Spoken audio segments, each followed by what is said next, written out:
الحمد لله رب العالمين والصلاة والسلام على أشرف الأنبياء والمرسلين نبينا وسيدنا وحبيبنا محمد وعلى آله وصحبه ومن استنى بسنته ومن اكتفى بهديه إلى يوم الدين. اللهم لا علم لنا إلا ما علمتنا إنك أنت العليم الحكيم. اللهم علمنا ما ينفعنا وانفعنا بما علمتنا وزدنا علما يا رب العالمين. اللهم أرنا الحق حقا وارزقنا اتباعه وأرنا الباطل باطلا وارزقنا اجتنابه. السلام عليكم ورحمة الله وبركاته. That was pretty lame. How many people here took my Muslim class in camp? You guys remember what I did when the class first started? I did this really annoying thing that I do, and some of the speakers do as well, where I don't start the lecture until I can hear the room roar and rumble. So the goal, inshallah, is that if there's somebody walking around outside, and I always say this thing about that, we want them to hear the sound coming out of this room. Right? So they're like, whoa, what's going on in there? Better go find out. Right? You ready? Yeah? Yeah! Yeah! Woo! Assalamu alaikum.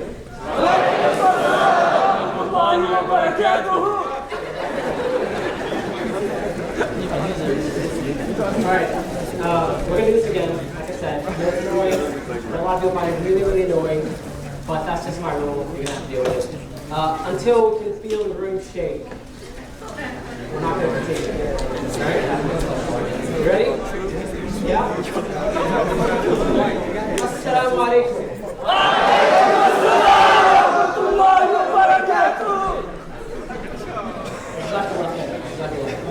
Okay, starting off with novelty.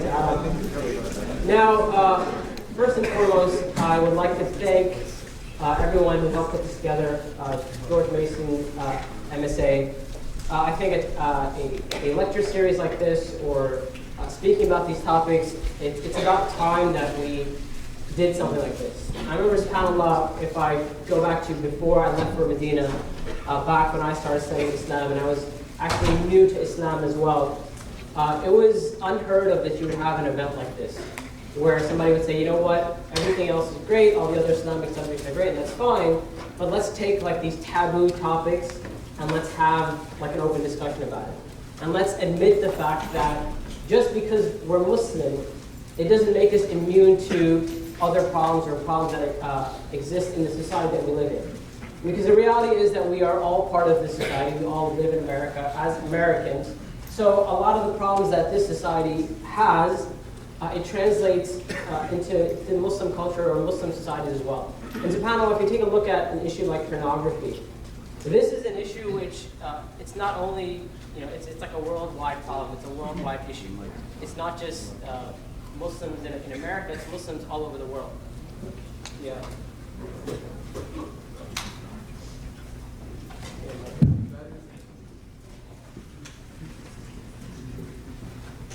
Okay, so it's not only Muslims in America, but it's Muslims all over the world. It's a worldwide problem. Every culture, every society is dealing with this issue of pornography. But the problem is, us as Muslims, are we doing something to address this issue? And so I think talking about it, talking about the reality of what pornography is, the effects of pornography and all of that, is the very first step. So I hope, inshallah ta'ala, that this is just a stepping stone for us. This is a place for us to jump off from here and go carry this discussion on further, where we actually come to practical solutions. And at the end of the talk today, inshallah ta'ala, I will give you some pieces of advice, some tips that I have in terms of how to address or how to overcome pornography addiction. And I know, subhanAllah, as soon as I say pornography addiction, most people who view pornography or who have access to pornography, most people don't view themselves as addicts. And subhanAllah, and the people that I've counseled and the people who come up to me, and they've talked to me about the issue of pornography, it's usually at a state where a person admits to themselves and they say, you know what, I think I'm addicted to pornography. Shaykh, help me solve this problem. And subhanAllah, there are so many people who haven't reached that stage yet. Or they may actually be at that stage yet, but they haven't told themselves, they haven't realized that they have an addiction. And subhanAllah, the issue of pornography, it starts way, way, way before addiction. And subhanAllah, I grew up in America, And I remember, like most people in America, especially young boys, we all can probably recall the first time that we were exposed to pornography or nudity or something like that. And subhanAllah, usually for most people, it's a strong memory because it was such a shocking thing where you're like, you're this young, innocent little kid, and someone says, here, check this out, right? And you're like, whoa, that's strange, that's crazy, what is this? What else you got, right? Like, show me more like And subhanAllah, in speaking to a lot of parents, I often say, subhanAllah, I remember a while back, I was teaching a class to a bunch of young people.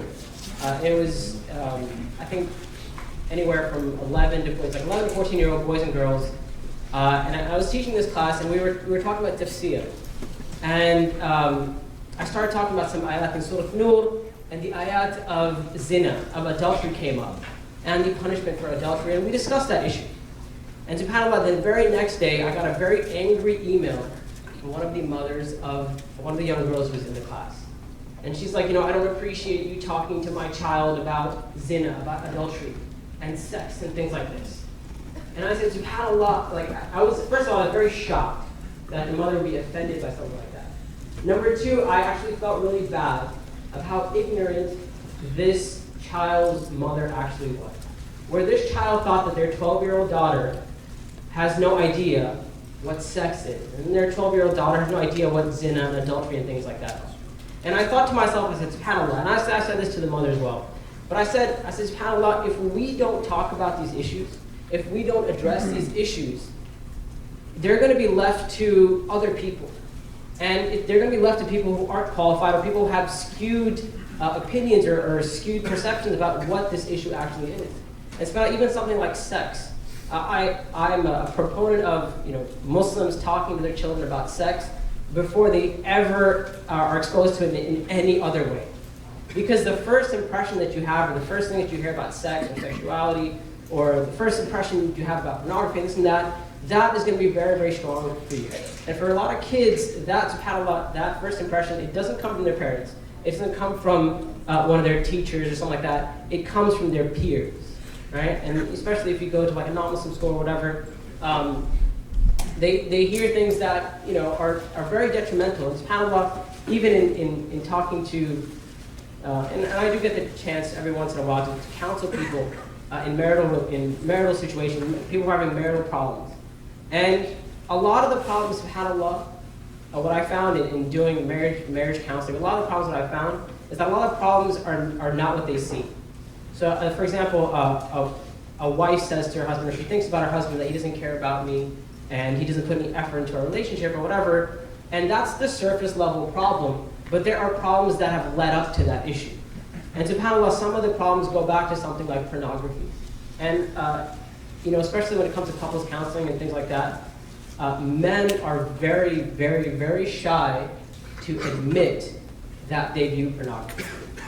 And subhanAllah, I remember speaking to one brother, and I was listening to his problems, listening to his issues, and I thought to myself, I said, a lot of these problems that you're having, issues of intimacy and things like this, and I said, in my head, I'm like, I know these are stemming from pornography.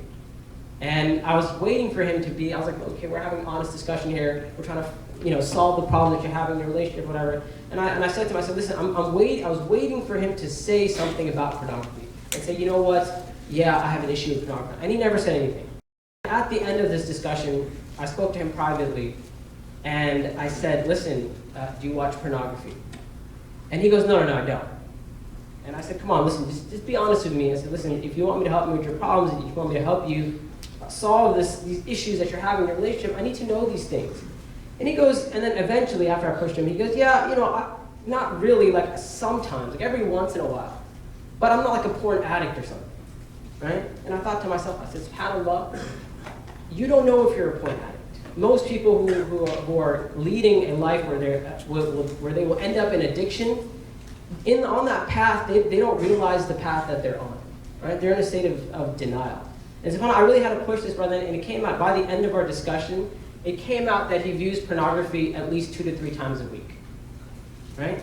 And I said, SubhanAllah, you think that's not an addiction? The fact that you feel like you have to view pornography, 2 to 3 times a week or whatever. It's like, yeah, it's not a big deal. It's normal. Like, doesn't everyone do it anyway? And somehow that is one of the big issues when it comes to pornography. The fact that it is widely accepted in our society.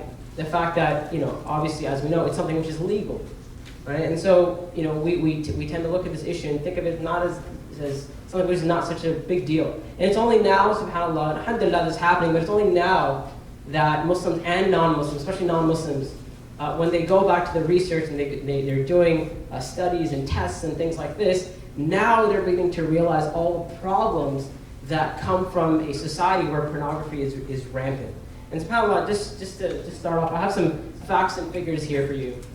25% of what is viewed online, so 25% of the searches are pornography. Now, are you guys looking at the second fact? Okay.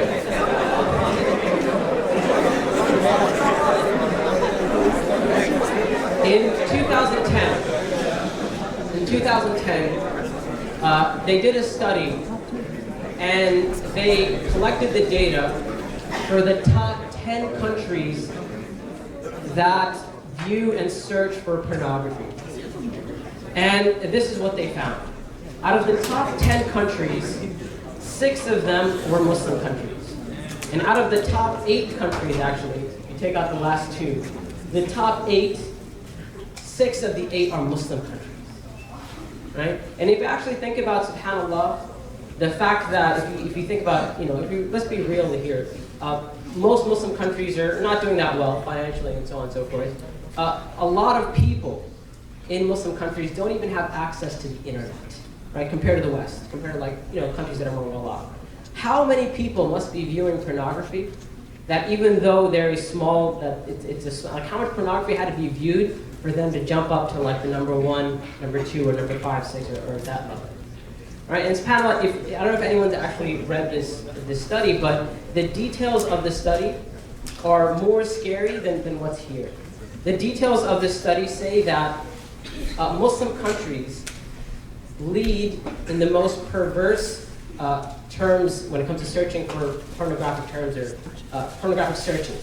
So things like animal sex, right? Things like homosexual acts, even things like child pornography. That it is the Muslim countries that lead in those types of, this is the detail of the searches. And somehow this is the same study that found that if you take a country like Saudi Arabia, for example. Any Saudis here, by the way? Any Saudis? Just a few.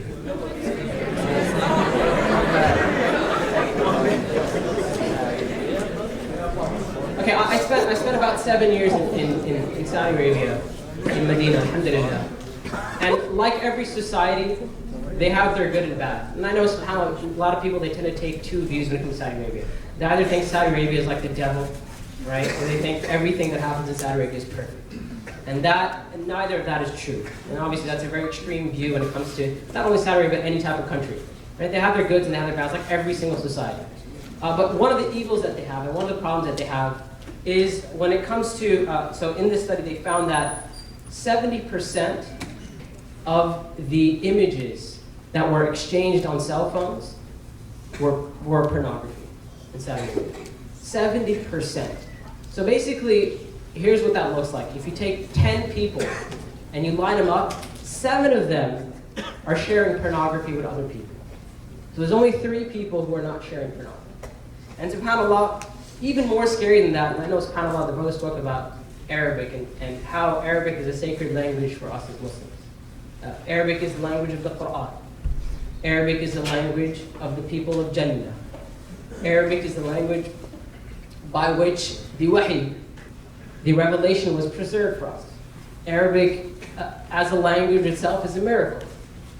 But the second most used language when it comes to searching for pornography is what? Is Arabic. Right? The first obviously is English, but the second most used language is Arabic, the language of the Quran. Right? And this panel, these are just some facts. If you actually read the details of this study, what they found here, it's very, very scary. It's very, very scary. And it's one of those issues I think especially in Muslim countries, and we don't want that to happen here. We don't want that to happen to Muslims in America. But in Muslim countries, like, this issue doesn't even get talked about. It's very rare that people openly talk about this issue, right? And I hope that inshallah ta'ala, at least us as Muslims living in America, we can save ourselves from that type of peril, right? Where yes, you know, when imams and scholars and all that, when they talk about issues, especially on the minbar, and they talk about things in the Jummah khutbah and lectures and all that, and all the stuff they talk about is great, alhamdulillah. And there's, inshallah ta'ala, there's a need for everything that they share, and there's benefit in all of that. But we need to have open discussions about things like pornography. We need to make it so that a person who feels like they have a problem with pornography can feel comfortable going to a counselor, or feel comfortable going to their imam or their shaykh, or at least someone that they look up to, or an older brother, or someone that they can talk to. And one of the problems that a lot of people have, people who are dealing with pornography addiction, right, is that they feel like they have no one to talk to. They're so ashamed of what they're doing that they just keep doing what they're doing and they don't seek out any help, right? They're too afraid to and it's subhanAllah, when someone comes up to me and they say to me, like, I'm addicted to pornography, I immediately have an immense amount of respect for this person. And I always tell this to them, I say, listen, you may think that because you came up to me and you told me that you have a problem with pornography or that you view pornography or whatever, that I'm gonna look down upon you. I have a tremendous amount of respect for you, right? Why? Because the same thing happened, or a similar thing happened, at the time of the Prophet sallallahu alaihi wasallam. There was a man, and this story is mentioned in the Muslim of Imam Ahmad, a man, a young boy, and they say about this, not a young boy, but like a young man. They say about this young man that he liked sleeping around, right? He enjoyed women and this and that, and that's like one of the problems that he was dealing with. And so he came to the Messenger of Allah, and he said, "Oh, Messenger of Allah," he said, "Can you make it permissible or can you make adultery permissible? Can you make it permissible for me to commit adultery?" Right? He said, "Why is it that I have to be married to someone in order to have sex with them?" And the Prophet ﷺ, it's very interesting that the way the Prophet ﷺ responded to this young companion. You know, in our times, you know, you may hear if someone says that to like Imam or Shaykh, whatever, they may say something like, "Astaghfirullah, it's haram, you know, you should be ashamed of yourself," and so on and so forth, to make this person feel extremely guilty, right? To the point where the next time they have that type of issue, they're not even gonna go talk about it, right? But the Prophet ﷺ, he put his hand on this young man's shoulder, and he said to him, he said, "How would you like it if someone committed zina or adultery with your mother? Or how would you like it if someone committed adultery with your sister, or your khala, your aunt, or one of your other female relatives? Would you like it for them? Would you like that, you know, I say it's permissible for someone to commit zina with your female relatives?" And he said, "No." He said, there's no way I would accept that. And so the Prophet ﷺ said that if you don't accept it for your own relatives, why would you accept it for the women that you want to commit adultery? Why is it okay? Right? And then subhanAllah, the Prophet ﷺ, with his hand on his shoulder, he made dua for him. He said, "Oh Allah, make him chaste." Right? And subhanAllah, if you look at the way the Prophet ﷺ approached the situation, there's a couple things happening here. Number one, the Prophet ﷺ didn't make him feel guilty, but the Prophet ﷺ made him realize the dangers of what he's asking for. And he made him realize the problem with, it's very easy to say, you know what, just do whatever you feel is good to you. You know, just do whatever feels good. And subhanAllah, people who lead a life like that, people who say like, you know, just do whatever makes you feel good, or like the Irish saying that they have is eat, drink, and be merry, for tomorrow you will die. Has anyone heard this before? It's like a bar chant or whatever, right? Basically, the point is just do whatever you want because you're going to die tomorrow. Just have fun, right? Just enjoy yourself. And subhanAllah, it's very easy to adopt that type of aqidah, that type of faith, that type of lifestyle, because you just do whatever makes you feel good. But if you were to just take a moment and think about the consequences of doing whatever you feel like doing, whatever you want, you'll very quickly come to the realization that that's not a proper way to live your life. And you're going to be causing a lot of damage, a lot of harm, not only to other people, but to yourself as well. And so the Prophet ﷺ made him understand that, made him understand the problems in doing something like making something like zina or making something like that, something like adultery, making that halal. And that is the approach, and I believe, and Allah subhanahu wa ta'ala knows best, but that is at least one of the approaches that we need to take to an issue like, an issue of pornography. Where it's not about, the halal, haram. Of course it's haram, there's no doubt about that. There is no difference amongst the scholars about the issue of, is it halal to look at pornography or not? Right? There's not a single scholar who says, you know what, it's okay for you to, well, maybe you shouldn't watch pornography, but it's okay for you to like flip through a Playboy sometimes. Like, there's no scholar who says that. Right? And I know, subhanAllah, sometimes the issue of like masturbation comes up, and someone said, and I had, subhanAllah, I had someone come to me, and they say, and they're like, what's wrong with pornography? Didn't some scholars say that masturbation is okay? Right? Isn't it a difference of opinion that some scholars say it's okay? And I said, yeah, of course, there's no doubt. Even though like the majority of scholars do not consider masturbation to be permissible, there are many scholars who said that if there's a need for it, that is permissible for someone to masturbate. But that's not the problem here. The problem is what is associated with masturbation. Right? It's very, very rare in our times where someone masturbates without any type of, without anything there to help arouse them. Right? It just doesn't happen. Right? It's fine, even the scholars who said like masturbation is permissible, what they meant was that you're in a situation where you're about to commit adultery. Right? And your desires have overtaken you to the point where you cannot control yourself. And at this point, it's either you masturbate or you commit zina. And in that situation, yeah, okay, it's halal for you to, it's halal for you to masturbate. And they wouldn't even say halal, they would say it's makruh. It is disliked, right? But it is permissible. Right? No one ever said, yeah, you know what, if you feel the need to masturbate, it's okay for you to go like youporn.com, open up the website and be like, yalla, let me go ahead. I'm in need right now. Like, I have to do this.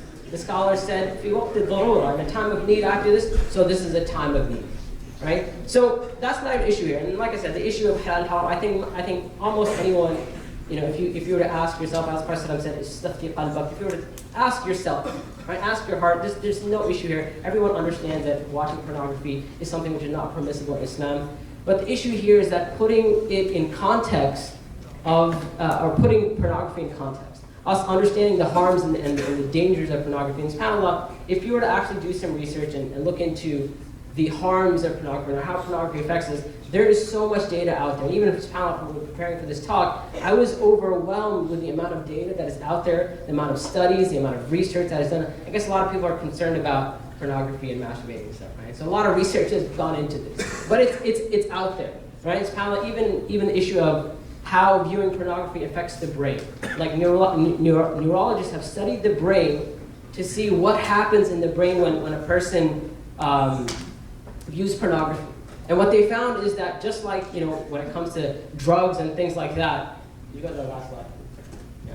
Just like when it comes to drugs and things like that, what happens is there is a chemical in the brain called dopamine. It's like the pleasure chemical. When you come across something which is pleasurable to you, dopamine is released in your brain. Right? That's the way pleasure works. And the same thing is true with food and things like that, and sex, where if you find something pleasurable, there is dopamine released in your brain.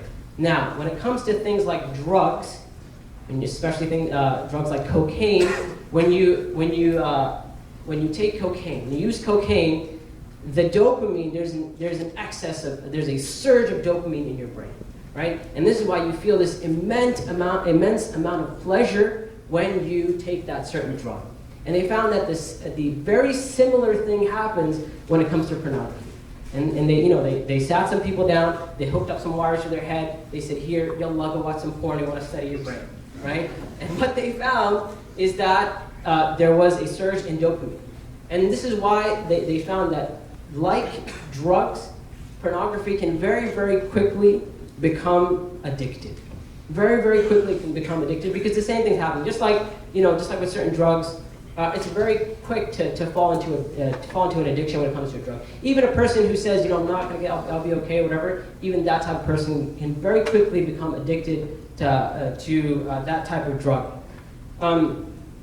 So what they found is that not only is there a surge of dopamine, there are pathways that get created in your brain. So when you expose yourself to something, there's a pathway that gets created in your brain. And the more you expose yourself to it, the stronger that pathway, that connection gets. And what they found with pornography is that when a person views pornography or they view sexual images and things like that, that pathway is extremely strong, right? Very, very, very strong.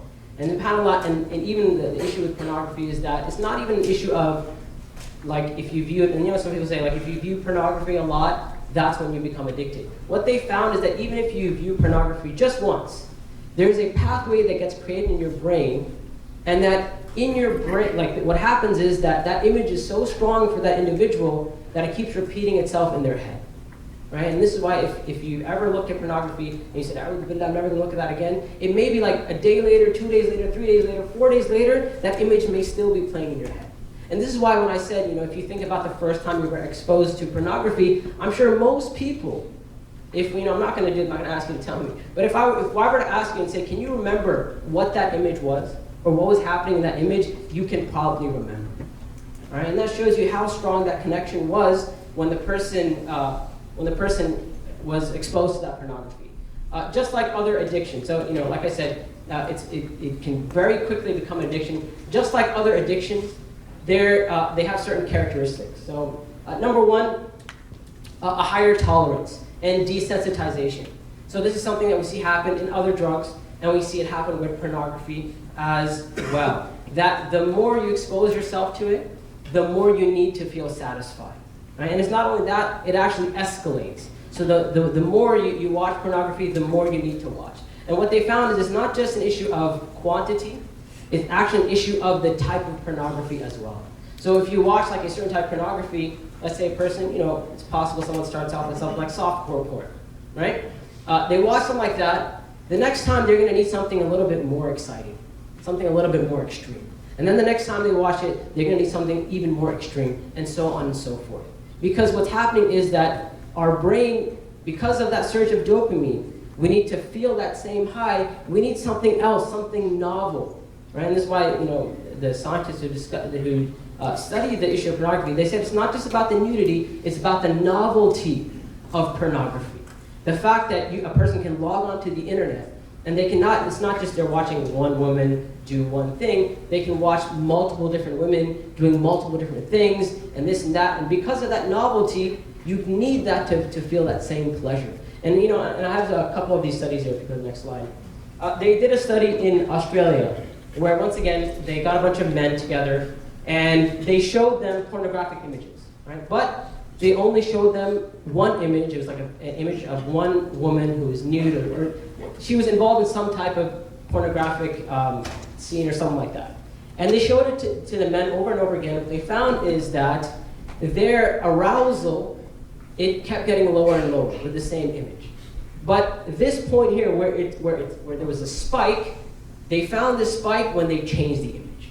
As soon as they brought a new image, so they were shown this new type of pornography, immediately their arousal levels went up, right? And they even studied sheep, and once again, what they found is that if they took a male sheep, and they had him have intercourse with a female sheep, and they found with each time that this sheep would have intercourse, that the amount of time it took for him to reach climax or to ejaculate, that it took longer and longer and longer with the same partner.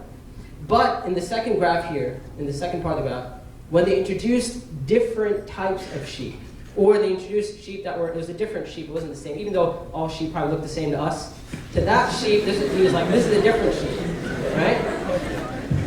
What they found is that each of those colors is a new sheep, right? Is a new female. So with a new female, they found that the time to ejaculation was shorter, right? And so what happens, and the same thing happens in pornography. You can go back to the, what happens in pornography is the same thing. That a person may view pornography, and let's say it takes them like 3 minutes, which is probably pretty average, 3 minutes, 2 minutes, whatever, to have an orgasm, right? The next time, if they were to look at that same image, that same video, or that same scene or whatever, it would take them longer than 3 minutes.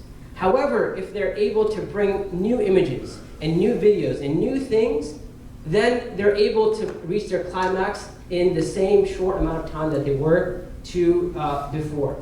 And this is how, what happens is that a person goes from something which would be considered more normal in society to something which would be a lot more extreme. Number two, Self-deception. So with all other addictions, the same thing happens here, is that a person will start to deceive themselves. They will start to tell themselves, they'll start to rationalize their addiction. A person may even say that I'm not addicted. Right? And this is very common, subhanAllah, especially with porn addiction. Most people who are addicted to porn, as I said before, they don't feel like they're addicted to porn. Right? They're like, no, I'm okay, I don't have a problem. Right? And this is common with other addictions as well. Or they may try to rationalize their addiction. So they may say something like, you know what, it's so difficult to get married in this day and age. It's okay, let me just do it now for a while. Once I get married, I'll stop. Right? And there's a host of other problems that comes with that issue as well. Number 3, a loss of control. With just like all other addictions, a person who gets addicted to pornography, they lose control of their own behavior. So a person may understand the consequences of this action. So they may know all the harms and all the issues that come to a person, their iman, their life, their relationships, everything. They may know all the harms of pornography, but at the same time, they can't stop. Right? They have lost control over themselves. Number 4, a distortion of attention, and this is basically when a person, they have, in their normal life, they give attention to certain things and certain people, but because of their addiction, their attention has changed, right? So for example, if a person, and a good example of this, a person, let's say there's a brother who's married, if he did not have a pornography addiction, he may give his wife a certain amount of time, or he may have a certain type of relationship with his wife, but because of his pornography addiction, the relationship is very, very different. Number 5, symptoms of withdrawal. So just like with other addictions, if you were to cut this person off from what they're addicted to, they would suffer the same types of withdrawal symptoms. Irritability, depression, and anxiety and things like that, all that occurs with pornography as well. Pornography, what we know from pornography is that it does a very good job of changing what a person views to be normal. Right? So if you take a look at a person's life before they started watching pornography and after they started watching pornography, what they will notice is that what they viewed to be normal has very quickly changed. And subhanAllah, it's actually very smart how porn movies and the porn industry actually goes about doing this. And subhanAllah, when I read this, I was like, subhanAllah, this is really smart in the way they get people to get addicted to these abnormal behaviors, or when they begin to find these abnormal behaviors attractive and good, and they begin to become aroused by these abnormal behaviors. And subhanAllah, you know how I talked about, that when it comes to the Muslim countries, one of the top searches was child pornography, right? Now, we will look at child pornography and be like, that is disgusting, that is sick. How would someone in their right mind be aroused by child pornography? Right? And I'll tell you how it works. Here's how it works. The way the porn industry works is that they slowly, well, not so slowly, but they, in a very step-by-step way, they desensitize you to these type of things. So the first time a person, let's say they look at pornography for the first time, they may see a act that they consider to be normal. There's a guy having vaginal sex with a girl, right? Nothing odd about that. They view that to be normal, no big deal. But a couple scenes later, in the same pornography, this man begins to have anal sex with that girl, right? And initially he's like, that's kind of weird.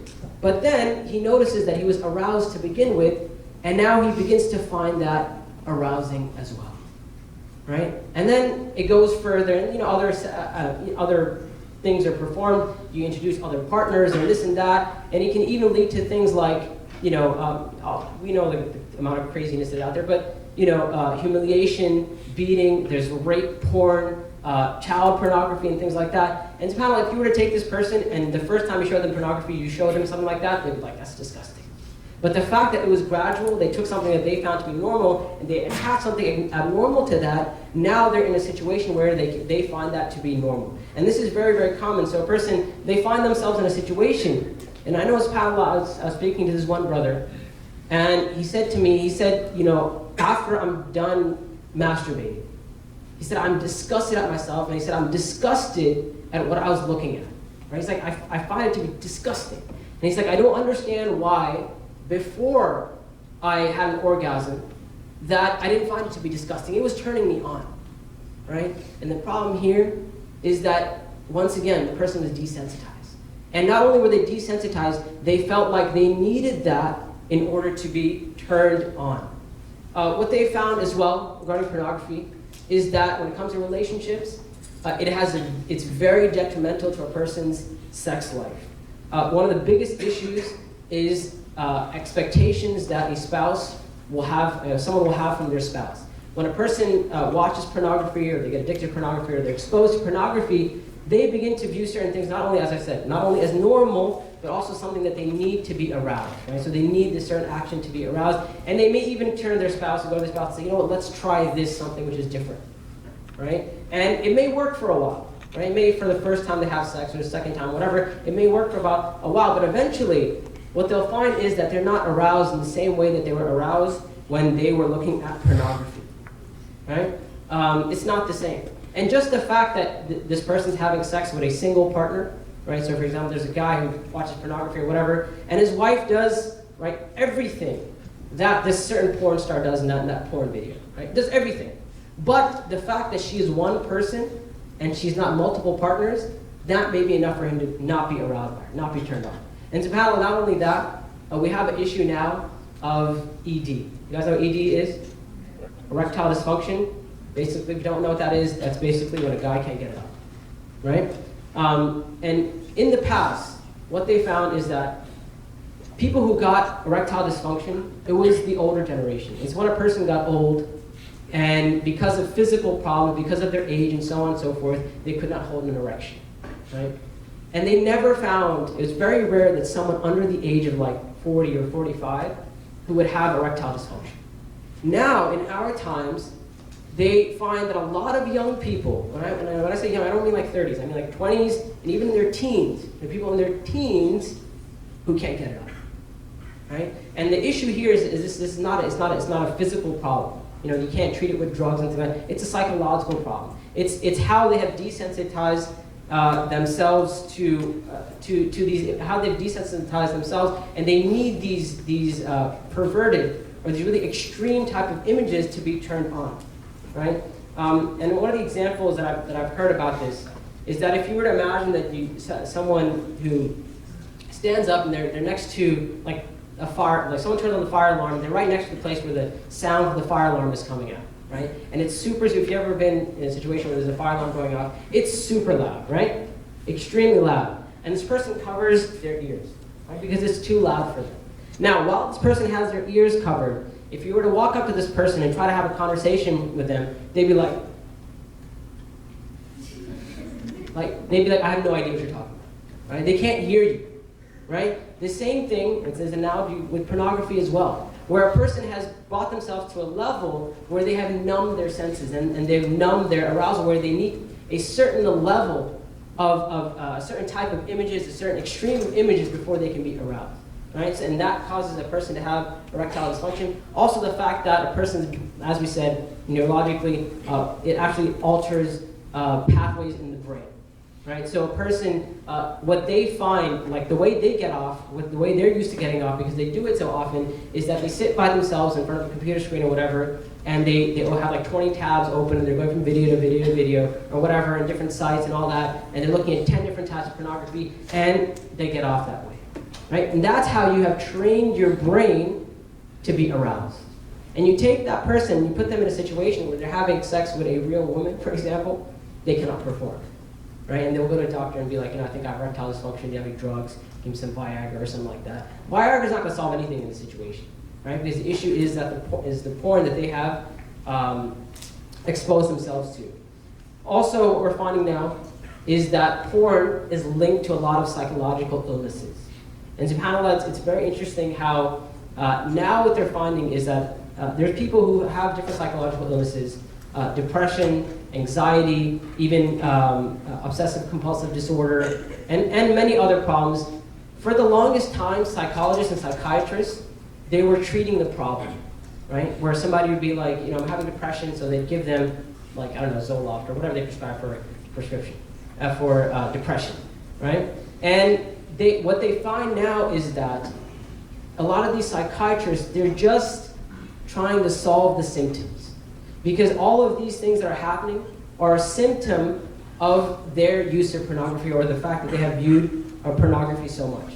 And what a lot of psychologists are finding now is that when they address the actual problem, the issue of their addiction to pornography, that a lot of these issues just go away on their own. Not only that, pornography also affects a person's self-esteem or their self-images, in guys and girls. And by the way, I know like people, when they think of pornography, they only think of guys, and it's true, it's more so the guys that view pornography, but it's becoming more and more culturally acceptable in our society for women to view pornography as well. Right? And I know like guys would be like, that doesn't make any sense, like women aren't wired like, that's not how they work. Like I said, if you put the person in front of pornography, because of the surge of dopamine, because of new brain, paths being created in the brain, even they can be addicted to pornography, and they can be in a situation where they require pornography. So when it comes to a person's self-esteem and self-image, here's the problem that a lot of guys are having. Okay, and the problem is this, that especially young boys, and as I mentioned before, it's a lot of times it's at a young age. And actually, one of the studies found that most people are like the average age when most people their first experience with pornography happens around the age of 10. Now, that's the average age when most people are exposed to pornography. So you take this young boy, and you show this young boy pornography, and this person starts watching pornography, and they feel aroused by it, and so on and so forth. Now, as they watch pornography, they begin to have a certain image of what normal is, right? So they look at this person, this porn star, for example, this guy who's been having sex for like 30, 40, 50 minutes, right? And he has an erection that just never dies, right? And so this young boy, he begins to think of himself, when he's actually married, let's say years later, when he gets married, he's in a situation where he cannot last more than like 4 minutes, or 5 minutes, or 10 minutes. Right? He will look at that and feel bad about himself and say, you know what, there's something wrong with me. And even the opposite of that is true as well. A girl or a woman, for example, who has watched a lot of pornography, she may turn to her husband and be like, what's wrong with you? Why can't you last 2.5 hours? Right? That there's something wrong with you. Right? And that's her perception of what a guy is supposed to be like. And a young man's his perception of what a young man is supposed to be like, and how they're supposed to act, and how they're supposed to behave in sex. And subhanAllah, the sex that takes place in pornography and the sex that takes place in real life is very, very different. Pornography is all about immediate pleasure. It's about shock value. If you think about when people watch pornography, it's about fast forwarding, clicking through, and just anything you can do to get yourself aroused to have an orgasm as quick as possible. Real sex is not just about the orgasm. It's about human touch. It's about feelings. It's about love. It's about caressing. Just the fact that sex has everything to do with touch, the fact that you're aroused by touch and feeling the other person, that's not found in pornography. So this whole time, let's say this person has viewed pornography for 5 or 10 years or whatever, in their brain, the brain doesn't understand that touch is supposed to turn you on. That feeling love and feeling this connection is supposed to turn you on. They just don't get that. And this is why, like I said, they may not be able to perform, right? And because this is not the type of sex that they're used to. And even young girls who watch pornography, and we live in a culture where, and I know the whole time I've been saying pornography, most people are thinking of as I said, hardcore pornography. And subhanAllah, we live in a time where there's pornography on TV, right? You take, a lot of TV shows these days, if you were to play them 10 years ago or 15 years ago, people would be like, this is porn, right? There's a show by the name of Game of Thrones, right? You guys heard about it? People are like, no, we haven't heard about it. Game of Thrones, full of nudity, full of scenes of people having sex. Movies come out every day. And I remember subhanAllah when the movie 300 came out, right? I know there's a sequel that just came out recently, whatever. Back, I think, came out about 5, 10 years ago. Does anyone know how long ago? 2008. 2007. Okay, came out in 2007. I remember back then, subhanAllah, people went to the theater and they came out, and a lot of Muslims who went to go watch that movie, they came out thinking I cannot believe I just watched a porn, right? Because there was nudity, there were people having sex and things like that. And subhanAllah, fast forward, 5, 10, 15 years or whatever, people went to watch the new one. I'm sure there's probably the same type of scenes in the new 300 that there was in the old 300, right? But not a single peep was made. SubhanAllah, I have tons of friends on Facebook. That's one of the ways where I keep my pulse on what's going on in the world when it comes to young people and things like that. Not one post, I didn't see a single post on Facebook about, you know what, maybe we shouldn't watch 300. Maybe we shouldn't do it because there are scenes with nudity and people having sex and things like that. Right? Not a single post. And that's just the difference between now and like 5-10 years ago. Right? And so, as I said, even like women when they watch these movies and things, and young girls when they watch movies and things like that, and you know, even in everyday society, like I said, you take young pop stars, Miley Cyrus, Rihanna, Lady Gaga, or whatever, they're pretty much like almost wearing nothing. You know, the type of acts that they do, and this whole thing happened with Miley Cyrus or whatever, he did some like crazy stuff or whatever. That is a version of pornography, right? It's kind of like, if you go back to, you know, can you pull up the first slide? The definition of pornography, or where the word pornography comes from, it comes from the Greek word pornographos, which means writing about prostitutes, right? So when you write about prostitutes, that's pornography. In our time, people say prostitution is the documentation of pornography is the documentation of prostitution, right? Where a woman is being paid, a guy is being paid to have sex, and that is what this person is watching, right? We just documented it, we put it on screen or whatever, and this is why a lot of people who are these days fighting for the legalization of prostitution. One of the arguments that they use is, what's the difference? What's the difference between prostitution and pornography? Right? A woman and a man are being paid to have sex. That's what prostitution is. Right? And so and a lot of these, you know, pop stars and things like that, this is the image that a lot of young girls have in terms of what looks good, what is attractive. Right? So you have a young girl who says, you know, I need to look like that in order to feel attractive. Right? And a lot of excuse that a lot of young people make is, you know, I'm just trying to express myself. Right? And the common phrase that we hear is people say, I'm trying to express my sexuality. That is a glorified way of saying, I just want to look like a prostitute. Right? Right? That's a glorified way of saying it. Right? Because you want to walk around without clothes and that's what you want to do. Fine, that's your thing or whatever. But don't tell me you're trying to express your sexuality. Right? Come on. And like I said, there's girls who can't look like that, right? And we put our self-worth into the way we look. And this is another one of the big, and I gave a talk on this whole issue of self-esteem and self-worth or whatever, but you know, we live in a society, we place so much of our self-worth into the way we look, right? If you look good, you feel good about yourself. If you don't look good, you don't feel good about yourself, right? And that's a separate topic and a whole other issue, but there's another host of problems that come with that as well. In another study, and I think this is the last study I'm going to quote to you, by the way. They did a study where they studied ex-porn users. Right? So they sat down and they took a group of people and they said, listen, stop watching pornography for a certain amount of time. Right? And what they found is that, so they studied them, they interviewed them, and what they found is that people who stopped watching pornography, that before in their life they were having issues that they didn't even know about. Right? Issues like loneliness, issues like procrastination, issues like not having drive in their life, and issues, even, as I said, psychological illnesses and things like that. They found that the only factor that was changed in this person's life was that they stopped watching pornography. Everything else was kept the same. Right? They just stopped watching pornography, and they found that people, in these interviews, people said things like, I realized I'm capable of doing so much more in my life. I found that I stopped procrastinating so much. I found that I was able to do this. I found that I had so much focus in my life. I found this and that because their whole state of mind actually changed here. And subhanAllah, some people, and by the way, there's a new trend these days where like non-Muslims are quitting, you know, pornography and masturbation and things like that. You know, and one of the biggest driving factors behind that is ED.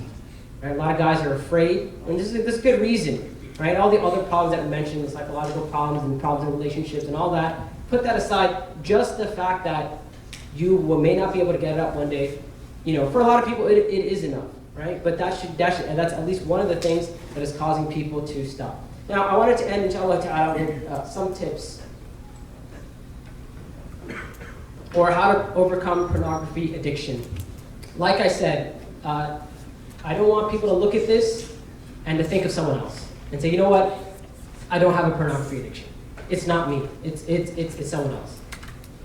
A lot of people, when they're asked about their addiction, You know, one of the signs of an addiction is that a person is incapable of stopping, and we said people are in denial about their addiction.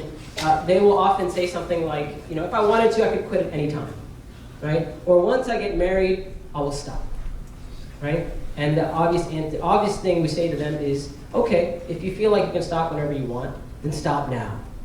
And if you can stop, then you're not addicted. But if you can't stop, or you come back to it after a certain while or whatever, and after a while you're like, you know, I haven't masturbated in so long, but now I'll be okay, there's a big sign that you are addicted. But some of these points, inshallah ta'ala, they're advice for them, and this is compiled from a couple different resources and from a little bit of experience in terms of counseling some young people as well. So if you don't have a problem with pornography, inshallah you don't. But if you do, inshallah ta'ala, you can benefit from this. At the very least, if you're not dealing with this yourself, when people come to you for advice, then inshallah ta'ala, you can talk to them, and these are some of the things you can get them, some of the things you can advise them with when it comes to their problems with pornography. Number one, the brain can be rewired. Right? So what they found when they did like these brain studies and things like that is that yes, pornography is very strong in creating those connections, but as opposed to some of the other addictions, it is possible for a person to rewire their brain. Meaning it is possible for a person to get rid of their pornography addiction. And one of the things that they mentioned about pornography is that cold turkey works with pornography. With a lot of addictions, it may not work. Right? With a lot of addictions, like you need to taper yourself off or whatever. But when it comes to pornography, cold turkey works. Because that is a way that you can rewire your brain. Number two, consider the victims of pornography in the porn industry. You know in the hadith of the young man who came to the Prophet ﷺ and said, "O Messenger of Allah, make it permissible for me to commit zina." The Prophet ﷺ made him realize the effects of what he's asking for.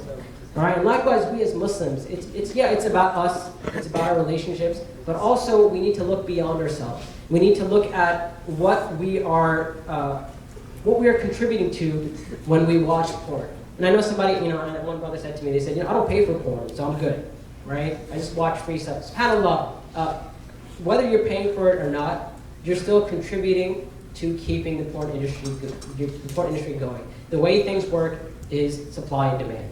The more demand there is for pornography, the more pornography is going to produce. That's just the way it works. But a person, and this is one of the advices I would give, is a person who's struggling with a porn addiction, just take a moment to consider what's happening outside of you as an individual, right? Even the fact that this woman that you're watching, this is someone's mother, or this is someone's daughter, or this is someone's sister, right? And even, subhanAllah, I would even say that the next time you sit down and you watch porn, say to yourself, what if this was my sister? And I know that may be like, you know, too visual for some people, maybe too much for some people, right? But sometimes that's what you need. Ask yourself, would I be okay with one of my relatives doing this? Right? Would that be okay for me? So think of what's happening outside of just you as an individual. It's kind of, as Muslims, we very much pay attention to what's happening in society. It's not only do we not want harm for ourselves, we don't want harm for other people as well. And subhanAllah, even like the status of a woman in Islam is incredibly, even the Arabic term for a woman is hurma. Hurma means someone who is sacred, someone who needs to be protected, someone who you hold at a very high status. Right? So just the fact that a person opens up pornography and they watch these women being degraded and used and this and that, means that they don't value this woman. Besides the fact whether she's Muslim or not.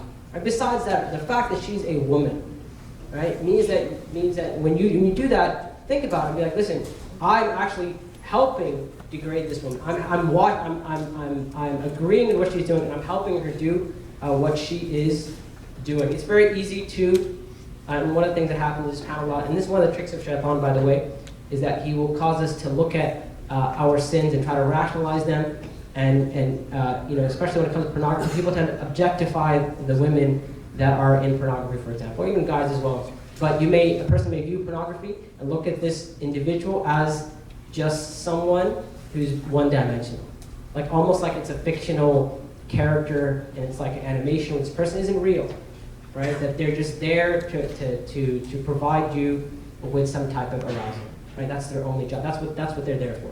And the reality is that this is a real human being. They have a life just like you have a life. They may have children. She definitely has parents, right? Siblings, cousins, this and that, right? So put yourself in that position where you can look at the context. Number 3, as I said, and I alluded to this before, but also take an objective look at yourself, where one of the advices that I give is think of it as an outer body experience, right? Think of yourself, imagine yourself sitting there, and you can do this right now if you have an issue with pornography or you view pornography. Just imagine yourself sitting there by yourself in the dark or whatever, the room is locked or whatever, and you turn on this whatever, you log on and you start watching these videos. And you pull your pants down, right? And you take out some lube, and you do this. And and I know most people are like, why are you saying that? Does that make you uncomfortable? Do you even think about that? Yes. Yes. Good. I'm glad one person's uncomfortable by that thought. The rest of you guys, Allahu Akbar, right? But when you think of yourself in that position, right? That's not an honorable position to be in, right? Where, like I said, if you were to take yourself and look, like I said, have outer body experience, look into yourself and that's what's happening in that situation. That could very much help as well. Controlling one's gaze. Obviously, we know lowering your gaze, controlling your gaze is a big part of Islam. It's a big part of our etiquettes and our morals, and part of who we are as Muslims. And there's a lot of hikmah behind that. And it's very interesting how in the Quran, Allah subhanahu wa ta'ala, I believe it's Surah Nur, where Allah subhanahu wa ta'ala says, tell the believing men to lower their gaze. Right? And the very next ayah, it says, tell the believing women to lower their gaze. And subhanAllah, I know a lot of people tend to think of lowering the gaze just for guys. Right? Like guys should lower their gaze, women can do whatever they want. Right? That's not how it works. It's for guys and girls. But what it says here is controlling your gaze other than porn. Right? I'm not talking about lower your gaze when you're shown porn. Right? Obviously, lower your gaze when you're shown, don't look at it. Right? That's not what we're talking about here. We're talking about in situations where it's not porn, but it's something that you shouldn't be looking at. Right? Whether it be TV, whether it be movies, whether it be magazines, whether it be an article on Facebook, whether it be someone's profile picture that's whatever it is, but something that will cause you arousal. It's something that you shouldn't be looking at. And one of the things that leads to pornography is, especially for people who are married and stuff, they don't have a halal way to deal with their desires and stuff. But they may look at something very, that most people consider very normal. Right? It's just a woman on TV or whatever, and something which is not that, she's not nude, but she's wearing a bikini. And that may be the spark that leads a person to masturbate or a person to watch pornography like an hour or 2 hours later. Right? So making a conscious effort to be like, think about the fact that this one image could lead you to looking at pornography. This one movie or whatever the scene is or whatever it is, control your gaze in that situation, even when you're out and about. And I know, alhamdulillah, it's winter right now, but summer is coming up, right? Especially those of you guys who go to college and things like that. I remember when I started practicing Islam. I started practicing Islam when I was in college, and it was summertime, right? And subhanAllah, and people had told me this, you should lower your gaze, it's part of Islam or whatever. And I was like, good, gotta do it, right? And subhanAllah, I realized the blessing of lowering your gaze when I was in College Park during the summertime. How many people here have been to the University of Maryland College Park? What's in the center of the university? A big old field. It's a big old field. And what do people do in that field in the summertime? What do girls do in the field in the summertime? They study, right? Back when I was there, girls would lie out there and tan as well, right? A lot of it happens now. But even that, right? Just walking across campus, something like that, even you making a conscious effort to control your gaze, Lord, and look, it's not easy. I get it. We live in a society where we're taught to make eye contact with people. We're taught to look at things. We live in a very voyeuristic society. We're taught to look at people. We're taught to look at people's lives, reality shows, and this and that. We're constantly looking at people. We're constantly interested in what's happening in other people's lives. Even if you look at Facebook and Twitter and things like that, what is that except a chance for us to look into people's lives? Right? I wonder what this person is doing. I wonder, so people post their own, and that's the type of society we live in. Right? We're taught to look at anything and everything. Right? Everything is interesting for us. And subhanAllah, a good example of this was, and I'm not just going to live a controversial here, because I had to mention something controversial. The whole thing that happened with Shaykh Abu Isa a couple weeks ago. How many people here know what I'm talking about? Okay, that's not too bad actually. And there are people are shy, but even this number here is too much, right? I remember subhanAllah, if you don't know what I'm talking about, don't worry about it. Don't go look it up, please. Right? That's the point. That's the point here, right? Don't go look it up. Don't go search Google about what happened after Isa. But the point here is that some people, and I got questions and messages and emails and this and that. They're like, what do you think about what's happening? Do you think what he said is okay? Blah, blah, blah, all this kind of stuff. And I said, and some of the questions people said, I don't know who this Abu Isa character is, but what he did is wrong, right? And a lot of people, they jumped on just because they wanted to see what's happening. The same reason why you're driving down 495 and you see an accident and it has nothing to do with your life, right? You're actually getting late for work, but you slow down, you look over, like, I wonder if someone died. I wonder if somebody's limb got chopped off, right? That's the type of society we live in. And subhanAllah, you know, talking about celebrity culture, subhanAllah, one of the things that is very, very, you know, just happens in a celebrity culture is that we love to raise people up. We like to take like the dumbest, stupidest people and make them celebrities, right? Excuse me. Not only that, but that's only half of the equation, right? That's only half. The other half of the equation is we like to raise people up and we like to watch them crash and burn. And this is why, you know, take Justin Bieber, take Miley Cyrus, Britney Spears, I mean, whatever, people love it when they break down. Right? That's entertainment for us, right? And the same thing, I kind of saw people just like, what used to think, so people jumped on board, right? They're like, yeah, let's see what happens, take him down, fire Abu Isa, like, khalas, like, get rid of him, whatever. And subhanAllah, once again, I was like, a lot of these people, right, who are really concerned, and subhanAllah, I was speaking to someone who was so concerned about Abu Isa, this thing they said, and all this stuff that happened, or whatever, and this is a brother, I know this brother. This dude doesn't even pray his prayers. He doesn't even pray, like, forget 5 times a day. He doesn't pray like a single prayer, right? And this is like the biggest issue. And I'm like, subhanAllah. Like, he doesn't know what Abu Isa is. He doesn't know what novelty is. He doesn't know any of this stuff. Like, he doesn't know what's going on. But he's like so interested in hearing my opinion or this Shaykh's opinion. Once again, we live in a very voyeuristic society. We like to see things. We like to see people destruct and burn. We like to see that, right? And so I get it. I get it. It's very difficult to lower your gaze, but this is something that, you know, it takes patience and it takes perseverance, just like our whole lives. Just like with everything else that we're doing in our life when it comes to praying and being obedient to Allah subhanahu wa ta'ala, when it comes to fasting, qiyamul layl, whatever it is, there's no one who is perfect, right? Even somebody who prays they pray their 5 daily prayers on time, every single day, they pray their sunnahs, they pray their nawafil, they pray everything, even that person, their prayer is not perfect. Right? At some point, they may have thought about something else. At some point, something else may have happened. Even Umar radiallahu ta'ala, there's an authentic narration where Umar radiallahu ta'ala says, I was once standing in my prayer and I started to count the army. He started to count the number of people he had in his army. Right? And this shows that this is how human beings are.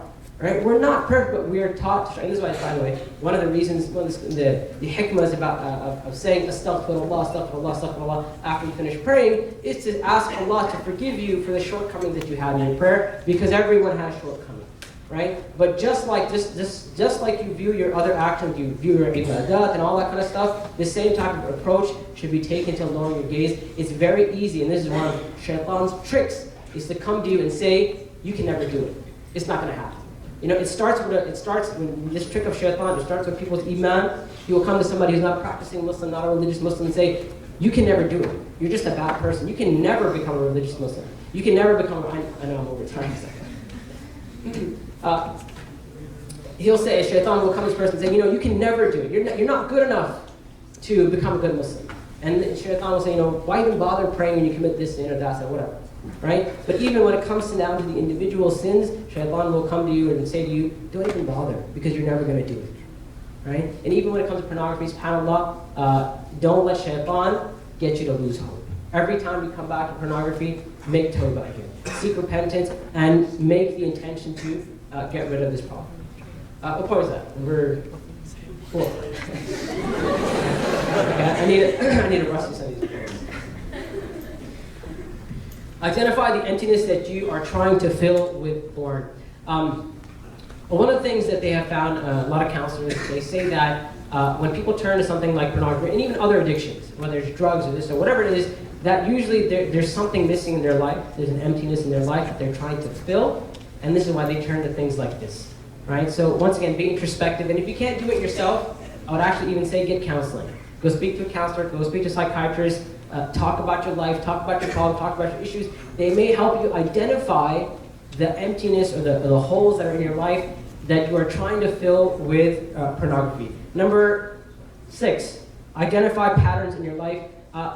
People who watch pornography, or people who are into pornography and stuff, if they just looked at the patterns in their life and how they approach pornography, it's easy to find those patterns. So one thing which is very common is most people watch pornography in isolation, right? They're not around other people, inshallah, right? At the very least, they're not around other people. So they're in a situation where they're by themselves, right? Or they're in a situation where it's usually after midnight. It's usually when this or that. So once you identify the triggers of what caused you to watch pornography or whatever, you can identify those things and stay away from those type of things. For example, point number 7, spend less time alone. If you find that you usually watch pornography or whatever when you're alone, then you need to stop being alone so much, right? Busy yourself with things that'll take up your time and take up your day, where you don't have time to do nothing. And sometimes people turn to pornography simply out of boredom, right? They're bored, they got nothing to do, so they turn to pornography. Number 8, fasting, right? SubhanAllah, I remember speaking to one brother, and I said, you know what, you should fast. You're having an issue with pornography? He goes, yeah, that never works. Right? Yeah, I know the Prophet said that you should fast, but that just never works. Right?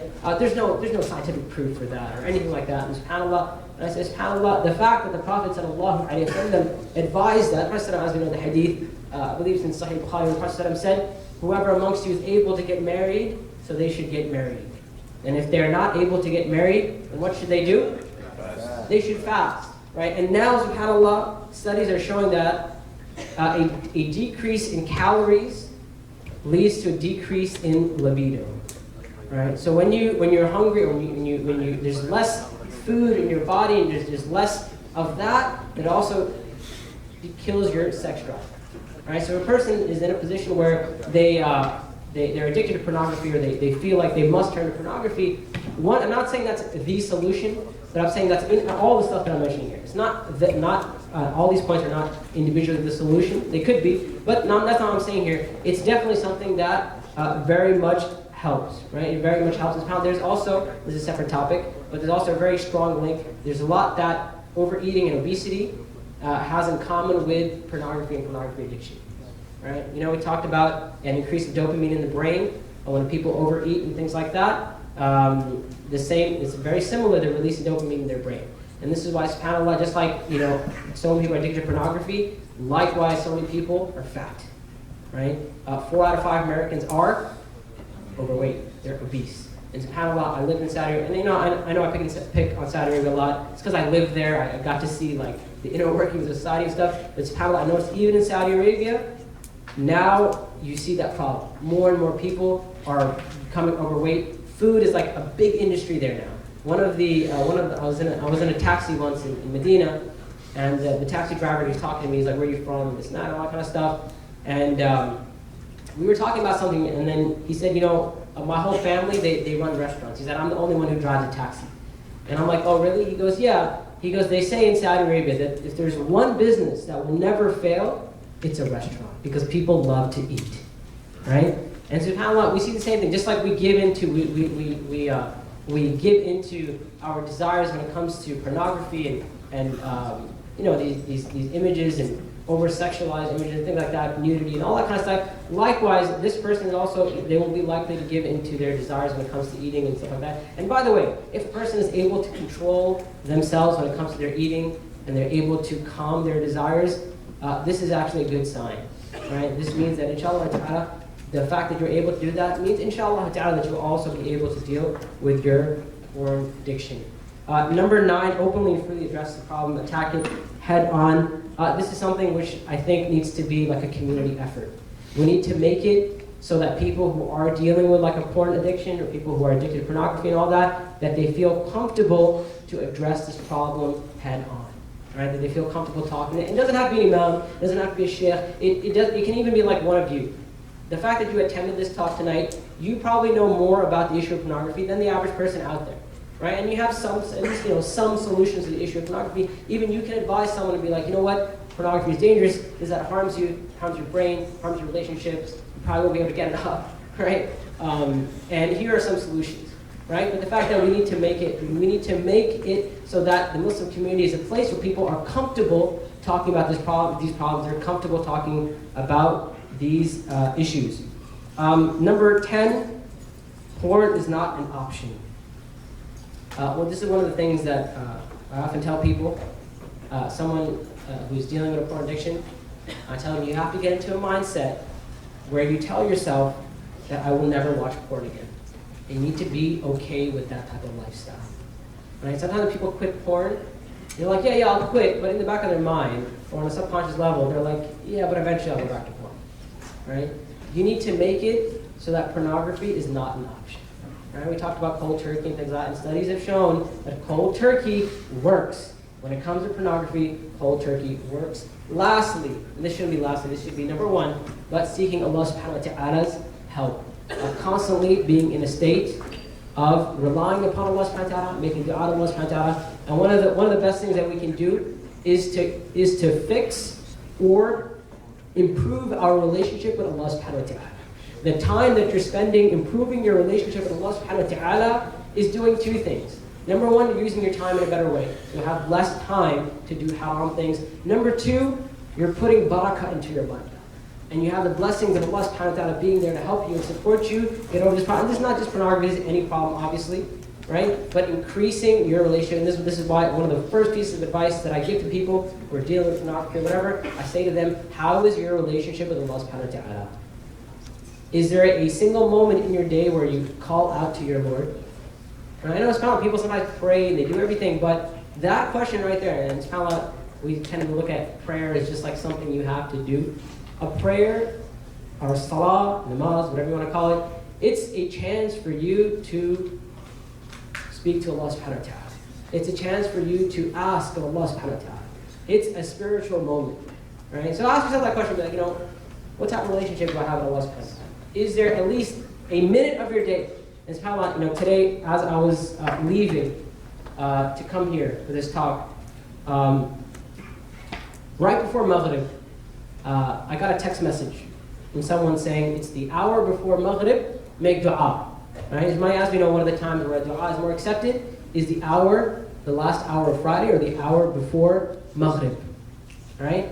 And SubhanAllah, I immediately stopped and I thought to myself, I found in all this commotion, I was like getting ready, trying to get out of the house. I'm like, Virginia, so far away, but there's no traffic, I'm about to get lost at GMU, all of that happened, by the way, except for the traffic.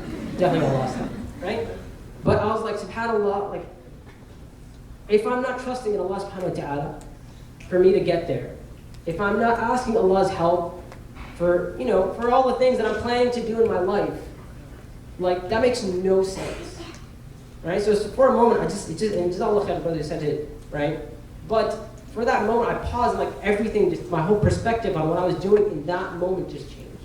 And that's what dua does. That's what turning to Allah subhanahu wa ta'ala does. It changes your perspective. And that's what the salah is supposed to do. Right? It's not supposed to be, let me just pray this real quick, I got 5 minutes, let me just get it done. Right? I know we tend to think of salah like that. Alhamdulillah, at least the person is doing, at least they're praying. I'm not saying that if your prayer is not full of khushu that you shouldn't pray. At least you're praying, alhamdulillah. But what the prayer is supposed to be is for you to take a moment and put things into perspective. Right? It's to connect with your Lord. Right? So improve your relationship with Allah subhanahu wa ta'ala. And lastly, I'll say that, alhamdulillah, we're not sweeping this problem underneath the rug anymore. Right? I'm very, very glad, and I hope this is like one of many events, inshallah ta'ala, that more and more people are talking about this and speak about this. And this is one of the many issues that is plaguing Muslim societies, Muslim communities, us as Muslims living in America. I believe the sister spoke about, what did you speak about? Domestic violence, right? Another issue. All of these issues need to be addressed. They need to be talked about head on, right? And I'm really, really grateful, alhamdulillah, that the MSA put on an event like this. And I ask Allah subhanahu wa ta'ala to reward them and to give them the strength to continue. And I ask Allah subhanahu wa ta'ala to give us all the strength to address these problems that we're having in our community. Lastly, if you could pull up the last slide. I'm sorry to go over. The last slide is some resources, some of the things that are helpful if you're interested in this topic or you're interested in getting help and all that. Number one, there's an awesome book called Pornified. It's written by Pamela Paul. It's an awesome book. After reading that book, it will just change your view of how harmful pornography really is, right? This book is amazing. It's awesome. And I would say, if you're not going to read the whole thing, at least skim through it. Just take a look at some of the studies that have been done, and you know, some of the effects that she talked about. It's a wonderful book. Secondly, there's a website called purifyyourgaze.com. It's one of those websites where you can sign up, and basically they help you deal with like your porn addiction. And I haven't seen the inner workings of it. A lot of people have said a lot of good things about it. They said that it's a community type of thing where there's people helping you deal with your problems, and I think it's anonymous and things like that. So good website. There's another website called yourbrainonporn.com. There's so much information on there. There's a lot of good reading on there. The other one, fightthenewdrug.org. It's actually a movement, a campaign to get like young people and actually get everyone really to quit pornography and actually change our perception. Like I said, many people, especially in American culture, American society, we don't look at porn as such a bad thing, right? And as time goes on, it's gotten worse, obviously, right? If you look at the way porn was before and the way porn is now, which is a separate issue, but pornography's gotten a lot worse. But this is it's a movement to change people's perception about pornography. Also, if you're into like TED Talks and stuff, I think it's like a 10-minute video. It's called The Great Porn Experiment by Gary Wilson. Wonderful. He talks about some of the studies that I talked about here. He's a scientist from a scientific point of view. So those are just some of the things. And Allah subhanahu wa ta'ala knows best. Wa akhiru da'wana alhamdulillahi rabbil alamin. Stop it! Stop it! Stop it!